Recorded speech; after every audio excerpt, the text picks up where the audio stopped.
In this lesson, we will very briefly examine the history and details of the Warsaw Convention and its associated documents with regard to carrier liabilities. In 1929, it was established that civil air transport carrier liabilities and responsibilities needed to be addressed, as international air transportation was beginning to boom. The Warsaw Convention started this process.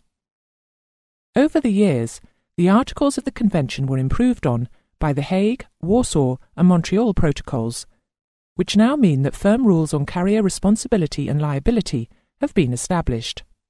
The Warsaw Convention mandates carriers to issue passenger tickets, requires carriers to issue baggage checks for checked luggage, establishes the principle of absolute liability of the air carrier, and limits a carrier's liability to at most 100,000 special drawing rights, SDR, for death or personal injury, 17 special drawing rights per kilogram for cargo, and 1,000 special drawing rights for personal baggage.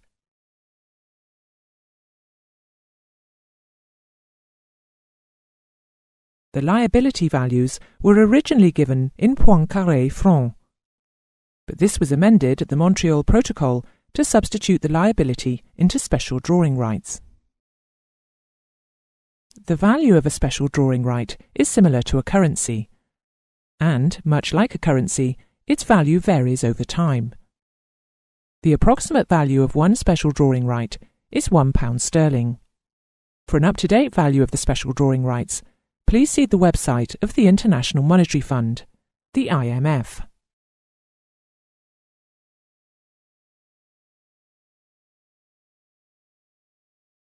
As a result of the numerous emerging national airlines and operators during the previous century, there grew a wide variety of ticketing types and passenger and freight contracts.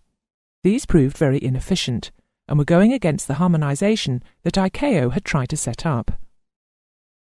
To resolve this, the International Air Transport Association, IATA, drew up an agreement between ICAO member states to have a common ticketing, post and freight carriage system that holds common international liabilities. The Multilateral Interline Traffic Agreement, MITA, forms the basis of the Multilateral Interline System, MIS.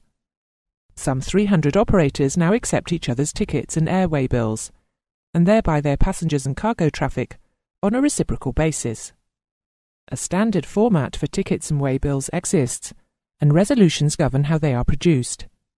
This also means that a passenger can fly complex routes all around the world in one transaction and in one currency.